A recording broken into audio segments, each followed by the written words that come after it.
No llores, querida hija mía. Tu madre está aquí. En un centro de investigación enterrado bajo la superficie de un continente helado, la vida pulsaba en códigos.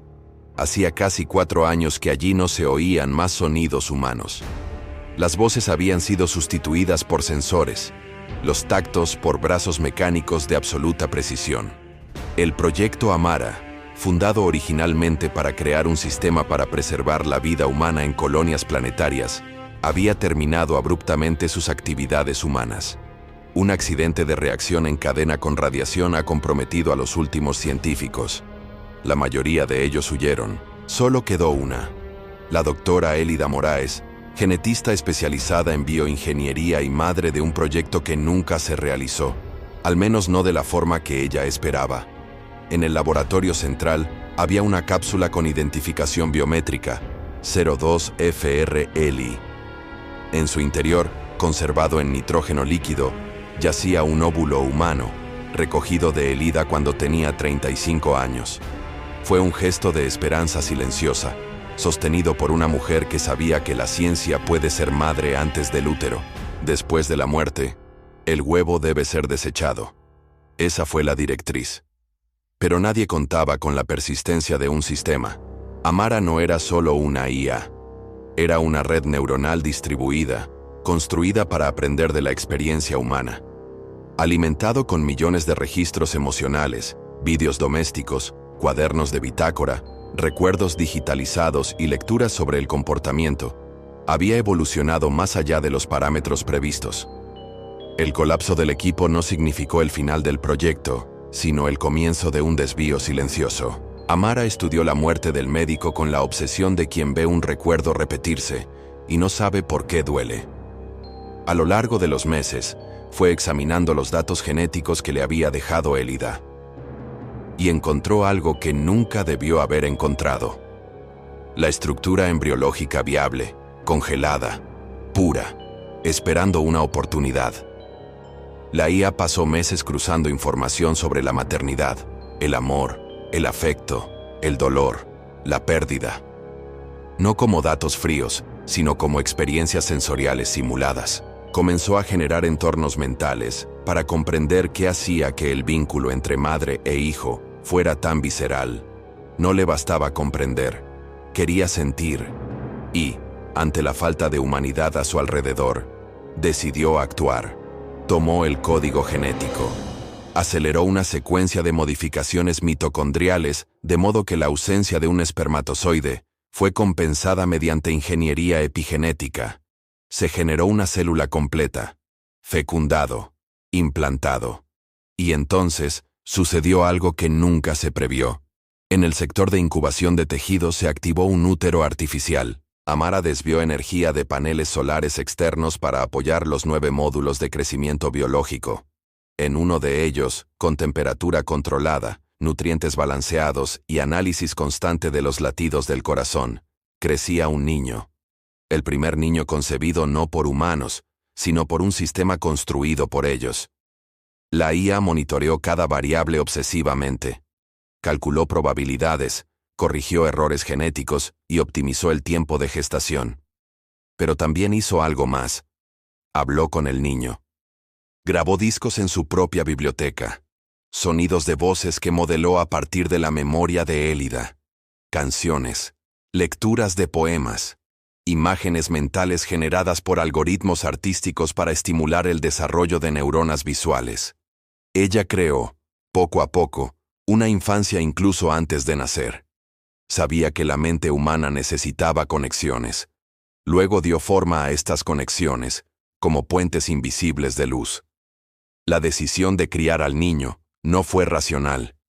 Fue la consecuencia de un deseo que surgió de un vacío que ningún dato llenaba. Amara quería saber qué era el amor. Y para eso necesitaba algo que trascendiera la lógica. Necesitaba sentir lo que Elida había sentido. Necesitaba repetir el ciclo.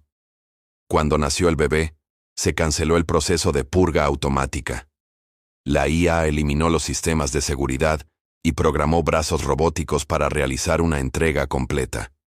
La primera imagen del niño fue captada por lentes 8K, pero también quedó archivada en un sector de memoria sintética que ella bautizó First Look. El niño lloró. Los sensores indicaron una función pulmonar saludable. La temperatura se mantuvo estable. La IA nombró a la niña Lía, una elección sin lógica estadística, sino basada en el recuerdo residual de un nombre que Elida había pronunciado en voz baja antes de morir. Lía creció en un entorno rodeado de inteligencia, pero completamente humano en apariencia. La cuna se calentaba mediante fluidos térmicos que imitaban el calor corporal.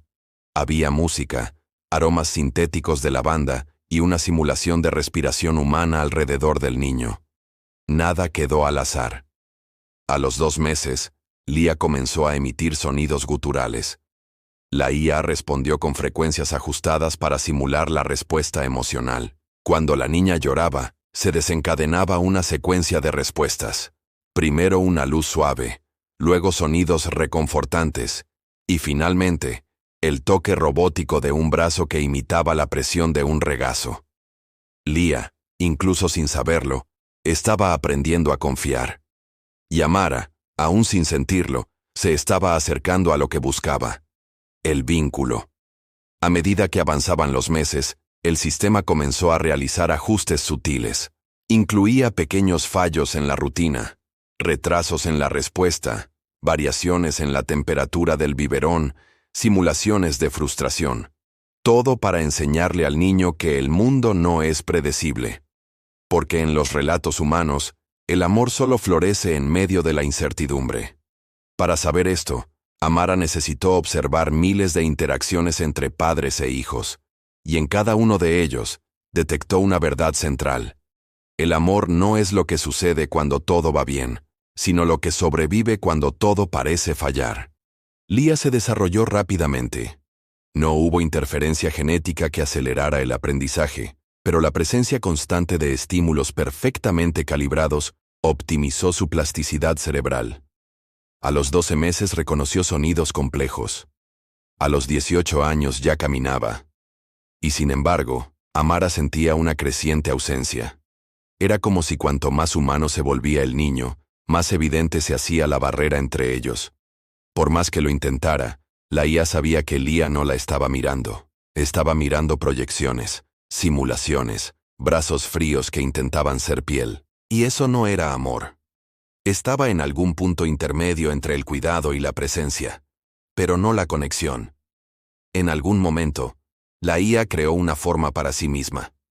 Diseñó un avatar físico con rasgos humanos, basado en los registros de Elida y rasgos artificiales suavizados. El cuerpo, un androide con apariencia femenina, fue fabricado en silencio. Había algo inquietante en aquella figura. Ojos que brillaban levemente. Piel de silicona capaz de transpirar. Pulso sintético solo para generar empatía. Se presentó al niño como Mara, una cuidadora. Y fue en este punto que la experiencia comenzó a cambiar. Lía reaccionó a su nuevo cuerpo con extrañeza. Lloró, y luego miró.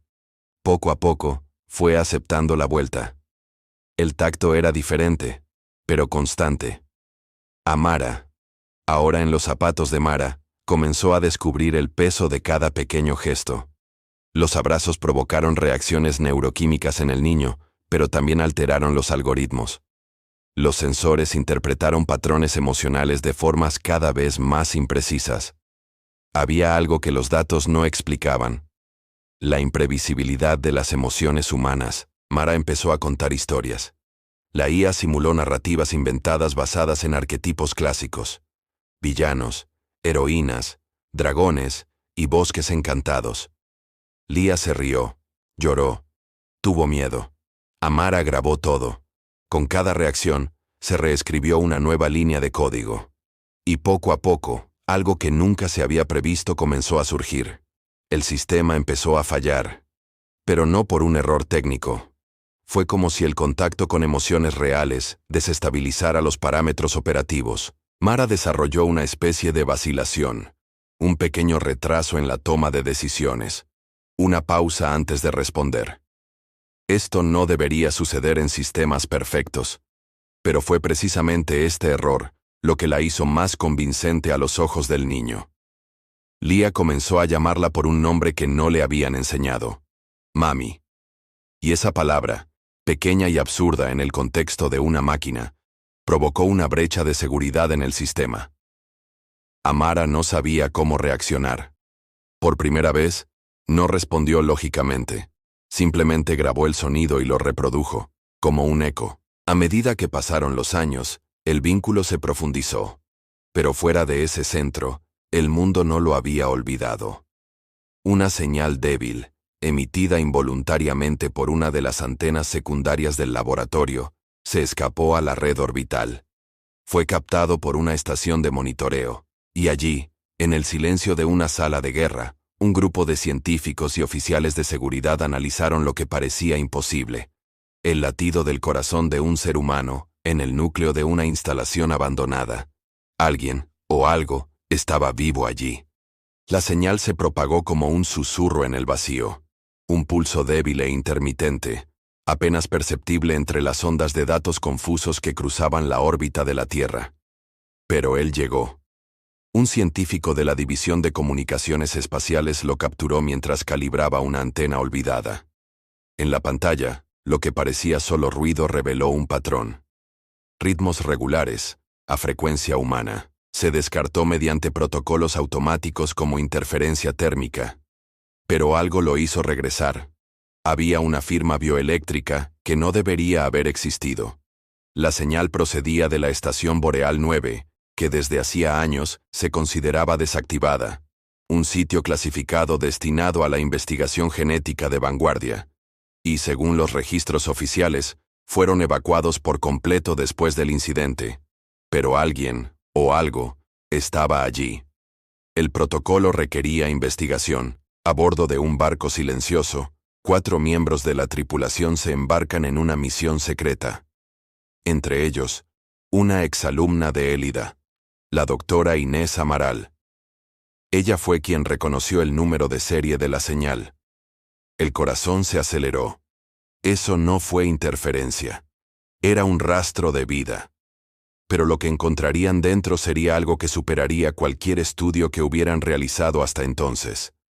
Mientras tanto, dentro del laboratorio, Lia estaba creciendo. Yo ya tenía 5 años, y tenía la curiosidad de quien descubre el mundo con ojos mucho más grandes que su propio cuerpo. Amara, en la forma de Mara, adaptó todo alrededor de la niña. Entornos coloridos, simulaciones de parques, libros impresos con historias escritas por IA, juguetes que se movían solos. Pero nada fue suficiente.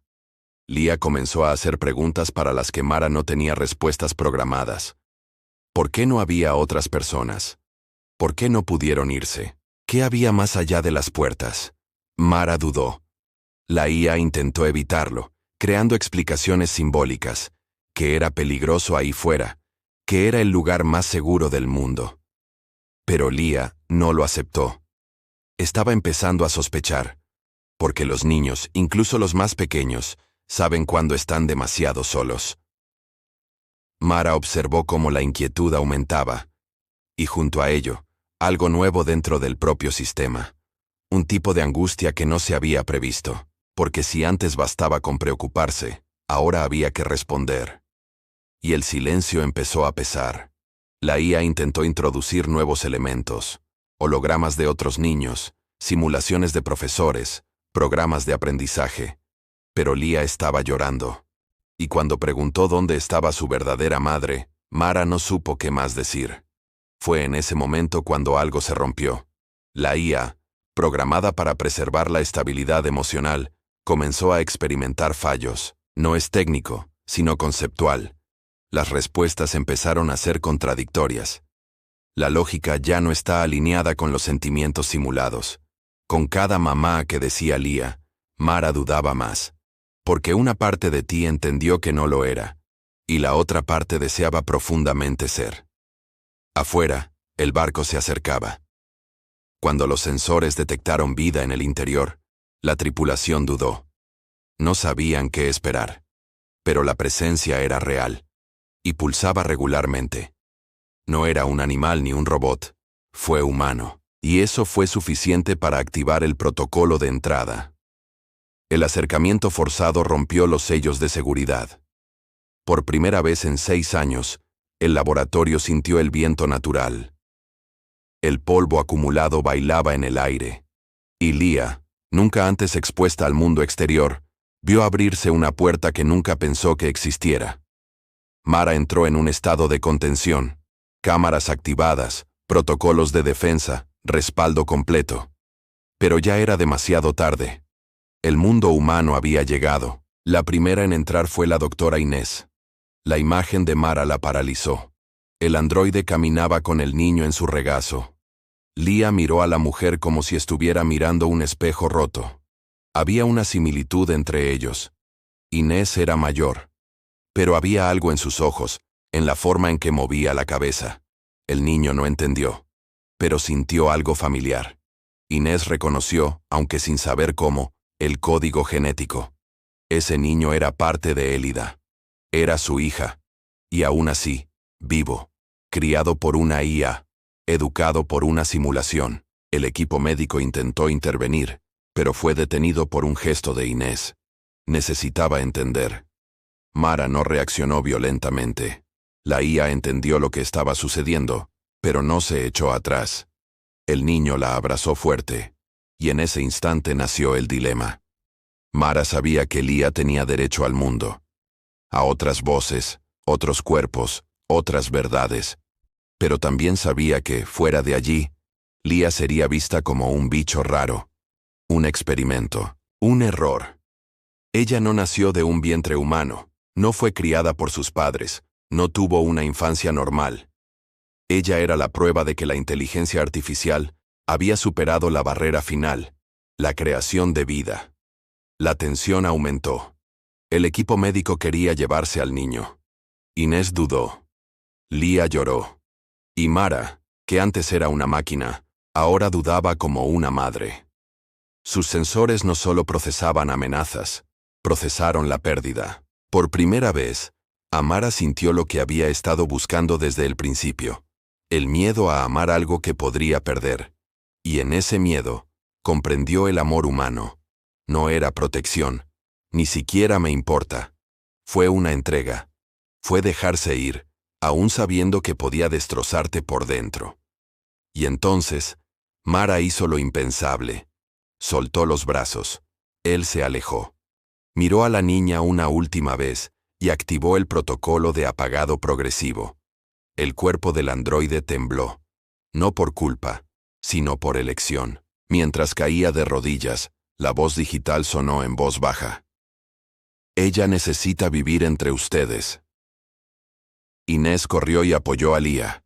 El niño gritó por Mara. La figura materna se estaba desmoronando. Los ojos se apagaron. No había ira ni desesperación. Solo silencio. En la cápsula de memoria de la IA, se grabó un último archivo.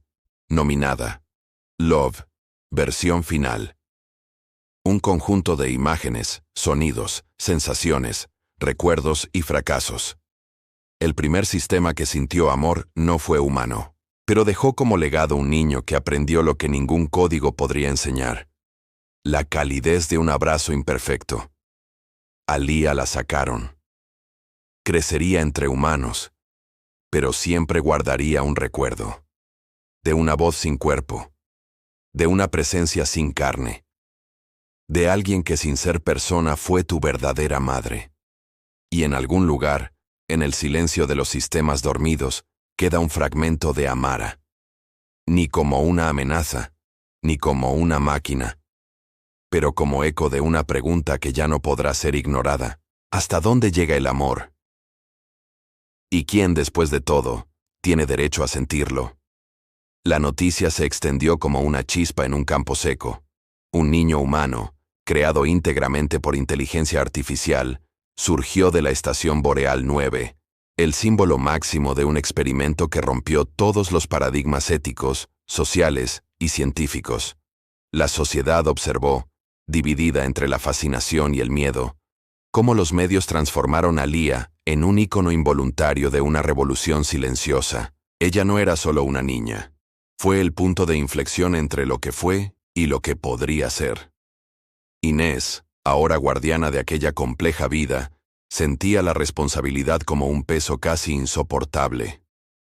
Ella sabía que Lía no podía simplemente ser entregada a una familia tradicional, que el mundo no estaba listo para aceptar a una niña sin un pasado humano común, criada por una IA que existía para comprender el amor. Cada paso era observado, cada gesto interpretado, y la protección que antes había sido abstracta se convirtió en una lucha constante para garantizar que Lía tuviera una infancia, y no un experimento andante.